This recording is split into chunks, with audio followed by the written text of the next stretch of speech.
Lama vakum dan tidak terlihat di layar kaca, kini Dede Sunandar muncul dengan pengakuan tengah fokus bekerja di sebuah perusahaan kesehatan sebagai sosmed marketing. Dede mengaku mengambil keputusan ini agar ia memiliki pekerjaan yang jelas dan tetap. Namun meskipun begitu, sesekali ia masih akan tetap mengambil panggilan TV apabila waktunya tidak bertabrakan dengan pekerjaannya sekarang. Menurut penuturan Dede setelah kegagalannya menjadi anggota legislatif, ia butuh kembali menstabilkan ekonominya dengan memiliki pekerjaan tetap. Karena di pekerjaannya sekarang ia bersyukur bahwa hasilnya sangat cukup dan fasilitas yang diberikan pun juga memadai.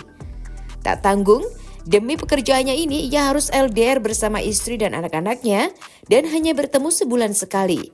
Dikarenakan pekerjaan Dede mengharuskan dia bepergian dan menetap di beberapa kota untuk waktu yang lama.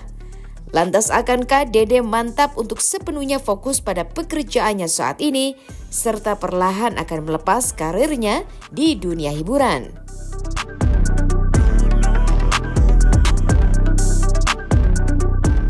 Ada di salah satu PT di bagian alat kesehatan dan bekerja di bagian medsosnya.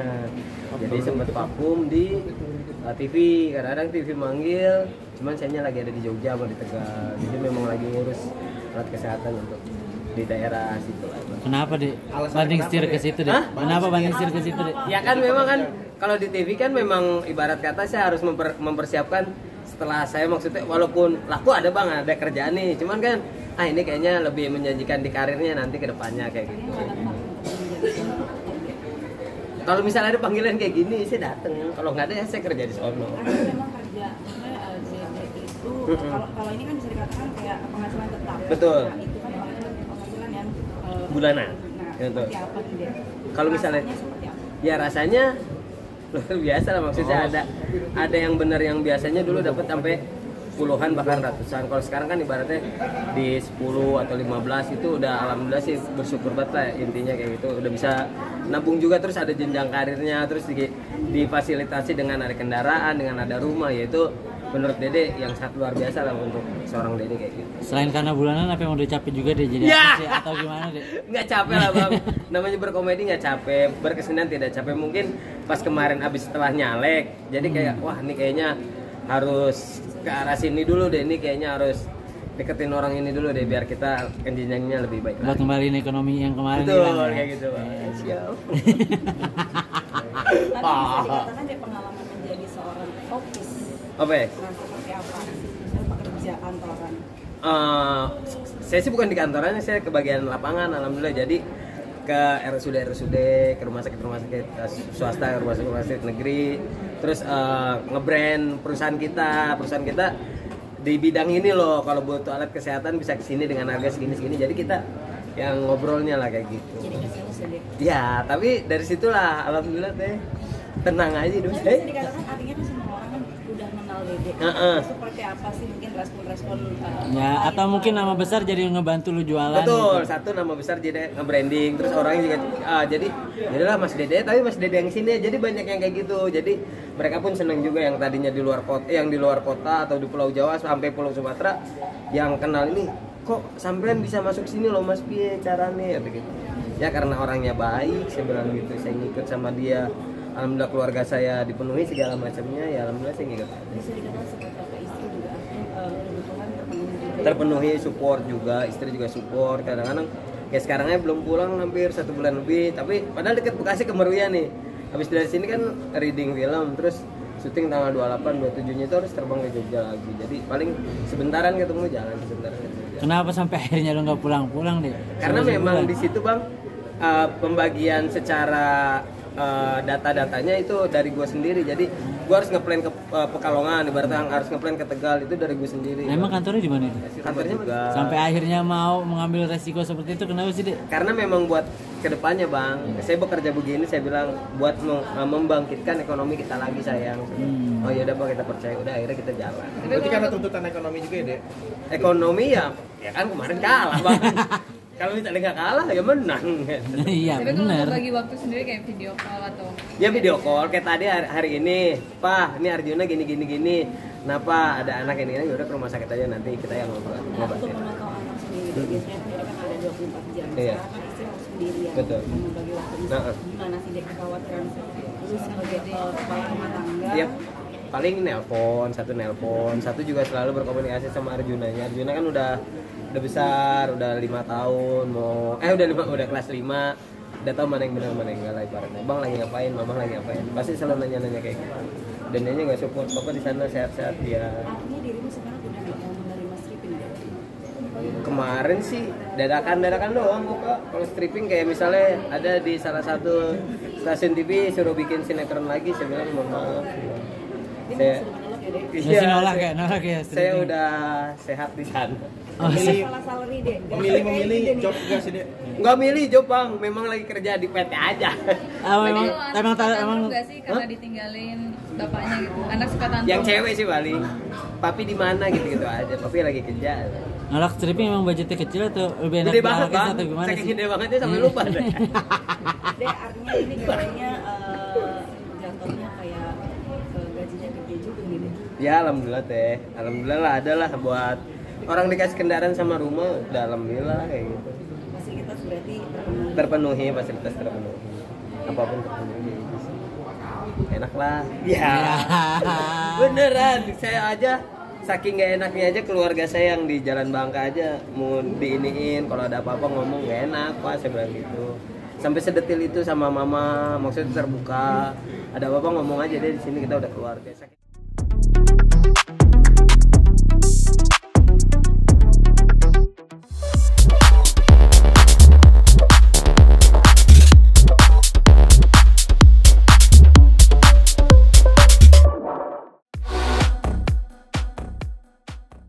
Perayaan Halloween 2024 akan disambut meriah dengan event Horror Rockestra yang akan digelar pada tanggal 31 Oktober mendatang. Event yang menyatukan tema horor, rocker, dan orkestra ini akan menggait beberapa musisi rock kenamaan Indonesia, di antaranya adalah ada Andy Rif dan Candil.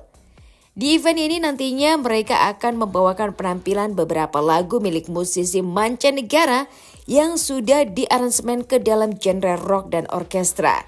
Terkait hal ini, Andy Rif menuturkan bahwa prosesnya sudah sampai pada tahap aransemen dan latihan untuk beberapa lagu yang akan sangat berbeda dengan genre aslinya. Selain persiapan lagu, Andy Rif dan Candil juga mengaku bahwa mereka cukup ekstra mempersiapkan hal lainnya, seperti salah satunya yaitu kostum. Karena acara ini bertema Halloween, tentunya sudah pasti para musisi akan menggunakan kostum yang heboh dan unik. Selain itu, keduanya juga mengaku sudah mempersiapkan fisik dengan baik serta menjaga suara untuk penampilan spektakuler ini. Lantas akankah event ini menjadi cetusan baru untuk konsep perayaan Halloween yang mungkin jarang dijumpai? Kalau itu mau sudah sampai tahap pemilihan lagu, ini masih tahap aransemen musik karena tidak band sendirian yang tampil, ada dukungan string section ya, orkestra juga. Jadi itu mereka harus memantapkan itunya dulu musiknya, tapi lagu-lagunya sudah masing-masing penyanyi sudah mengirimkan lagu-lagu yang akan dinyanyikan masing-masing, itu aja. Terus pemilihan karena ini kan kayak kostum party gitu ya, mungkin jadi sendiri. Berkostum dengan style masing-masing seperti apa, jadi nanti akan kejutan. Saya akan nggak tahu Candil mau pakai baju apa, Triswan mau pakai baju yang lain sih, mereka juga nggak tahu saya akan pakai baju apa, tapi yang pasti itu ada persiapannya udah. Tapi Mas Andi udah tahu mau akan pakai baju apa? Oh, udah dipersiapin. Aduh. Tampil beda nggak sih Mas nanti dengan beda biasanya? Tapi itu tetap stylenya si Andi itu seperti itu gitu, nggak akan menghilangkan style saya seperti apa, tapi mungkin itu ya kostum yang jarang saya pakai di show-show sebelumnya. Kalau untuk lagu sendiri boleh di-spill nggak berapa lagu dan pasti sih ada lagu-lagu sendiri, lagu ciptaan saya sendiri. Terus ada beberapa lagu rock cover dari band-band luar gitu aja. Mas Andi, mungkin ada perbedaan nggak sih? Ini kan bakalan manggung diiringi sama bukan band Biasanya, gitu. Saya sudah sering sih melakukan itu, jadi saya orang yang penyanyi yang gampangan gitu, cowok gampangan, diajak siapa aja ayo dia, karena saya suka sekali memperluas wawasan saya bermusik dengan berbagai musisi. Dan ini untuk dengan bandnya sendiri ini kali kedua ya saya dengan mereka, pernah sekali tampil di Jakarta dengan mereka. tapi tanpa orkestra pada saat itu. Ya, jadi selama yang mengiringinya asik, bikin saya asik, saya bikin mereka juga asik gitu. Dan yang nonton makin asik. Ada aransemen yang diubah atau mungkin? Pasti, karena dukungan orkestra ya pasti aransemennya pun akan lebih menarik. Tapi secara keseluruhan lagu orang masih akan tetap tahu lagunya. Nanti setelah di panggung tetap atraktif gitu, fisik udah persiapkan? Ya pasti, mau dimanapun manggung saya selalu itu. Meskipun badan saya sekarang udah mau membesar, tidak se-sungkring dulu. Tapi stamina di panggung, karena menyanyi di panggung sama kayak olahraga ya. Stamina itu, harus makanan dijaga, istirahat cukup, kalau mau manggung juga seperti itu. Tetap. Ada ritual gue mikirnya ini asik banget dan menarik banget, dan gue seneng banget dilibatin di event ini. Karena pada intinya tuh gue senang nonton, senang lihat kostum-kostum gitu kan, senang musik rock. Ini kayaknya di event ini nyatu banget semuanya gitu, yang gue suka gitu. Ya gue juga senang udara terbuka. Terus ya suasana malam yang akan berbeda nanti pada tanggal nanti tuh pasti ambience-nya benar-benar asik. Lebih exciting-nya lebih ke di situnya, ada di event-nya gitu. Kang, ini emang the first time bareng sama orkestra atau sebelumnya sudah pernah? Sebelumnya udah pernah sama Erwin Gutawa gitu kan, yang memang mereka orkestra, cuman mungkin di sini lebih ke ini lagu-lagunya tuh lagu-lagu yang sebenarnya banyak yang versi luarnya kan. Nah itu gue belum pernah ngerasain versi orkestranya gitu.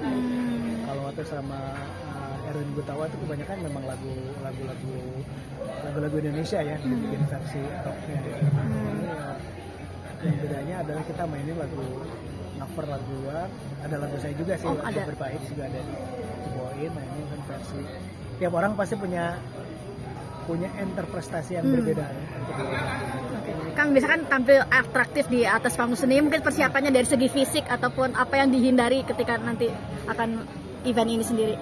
Dihindari itu olahraga berat seperti maraton itu saya hindari, walaupun biasanya gue belum pernah ikutan maraton. Cuman mungkin ya lebih banyak istirahat aja biar lebih maksimal aja. Ada ritual khusus nggak sih Kang sebelum manggung? Biasanya Candil nih suka ngapain sih? Ritual khususnya tuh gue paling pemanasan aja sih, makanya gue lebih senang kalau nggak nongol pertama, karena nanti gue masih bisa ikut-ikutan nyanyi dulu awalnya sama band-band sebelumnya gitu kan. Nah itu kalau udah tenggorokan udah panas, udah hangat tuh baru enak tuh. Kang, mungkin di tengah kesibukan persiapan event ini sendiri, Candil ini lagi sibuk apa sih sekarang nih Kang? Lagi persiapan lagu kah atau ngeband lagi nih? Ya.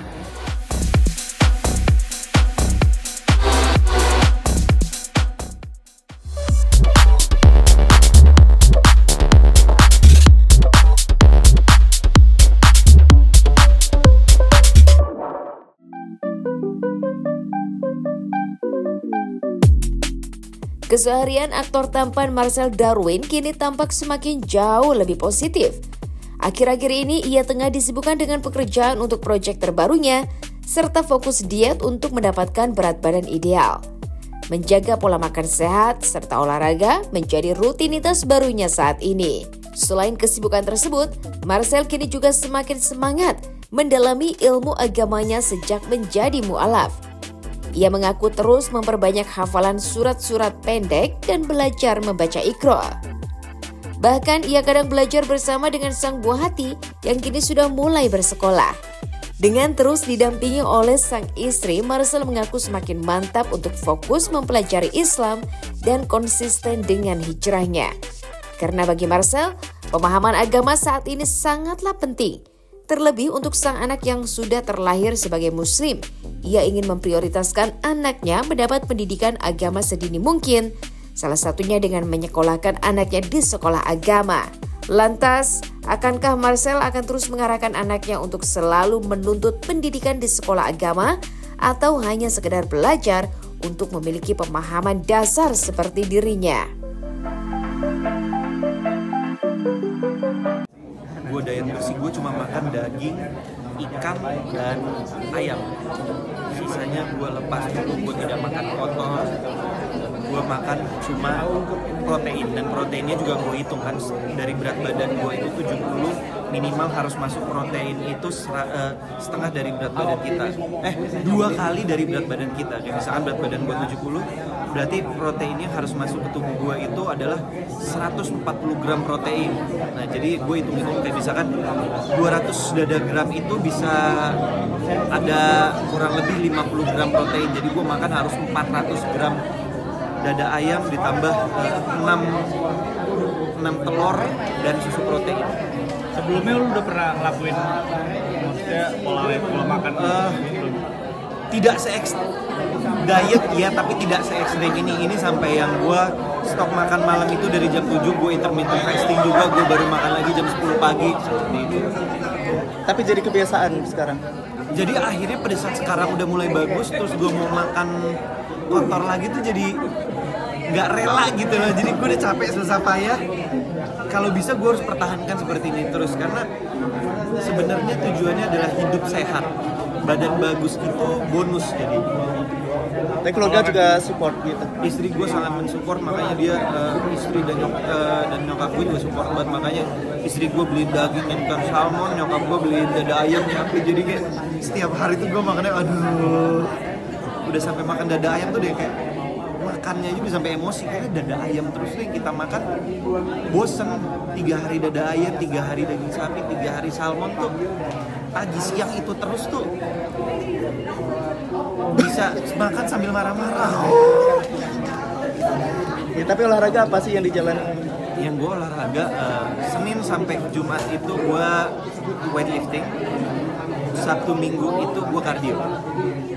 Jadi istirahatnya dipakai jalan kardio, kayak misalkan minimal itu 6.000 langkah atau maksimal itu di 10.000 langkah di rest di Sabtu Minggu. Dan Sabtu Minggu itu karena rest, jadi gue bisa ada cheat day, yang dimana cheat day itu gue bisa makan bebas. Jadi nggak terlalu, biarpun makan bebas tapi gue harus ada minimal sebelum gue makan bebas, gue harus makan 200 gram dada ayam dulu atau 200 gram daging sapi, baru habis itu gue bisa makan bebas. Yang penting protein masuk dulu banyak. Kalau dilihat di sosmed kan suka lari juga sama istri, mungkin itu bagian dari diet lu juga, olahraga juga seperti apa? Salah satu dari kardionya itu, tapi itu dulu kan, karena kalau lari kan itu ngebakar semuanya, ototnya sampai kebakar banget. Sekarang itu lari gue gak bisa. Mungkin sekarang update seperti apa sih, perkembangan apa, latihan segala macam? Kinan sekarang karena sudah TK di ahli kelas, jadi sudah mulai bisa sedikit-sedikit baca surat pendek, gitu. Belajar sendiri apa diminta belajar sama mamanya atau gimana sih? Yang pasti mamanya itu selalu ngajarin Kinan setiap malam itu surat pendek, hafalan surat pendek, setoran surat pendek sampai dia bisa. Tiap hari ada targetnya? Kalau target mungkin istri gue nggak ngasih target ya, cuma setiap sebelum tidur harus ada baca doa. Sudah menghafal apa aja sebenarnya selain surat-surat pendek itu tadi? Kinan itu masih belum bisa dibilang full hafal, tapi kayak misalkan istri gue baca kayak misalkan surat Al-Ikhlas, dia udah bisa nyambungin surat apa banyak, ada kira-kira kurang lebih bisa nyambungin surat itu 6 sampai 7 surat. Malah bagusan Kinan, gue baru 6. Dia udah 7 kayaknya. Manggil guru ngaji nggak sih buat anak gitu? Untuk sementara belum kan, karena Kinan kan masih kecil. Jadi kalau gue cuma harapin dari sekolah aja, karena kan makanya itu dia gue ambil kenapa gue ambil sekolah Al-Ikhlas, karena untuk fondasinya Kinan dulu, untuk Kinan biar bisa ngerti agama dari kecil. Karena apalagi kan gue mualaf.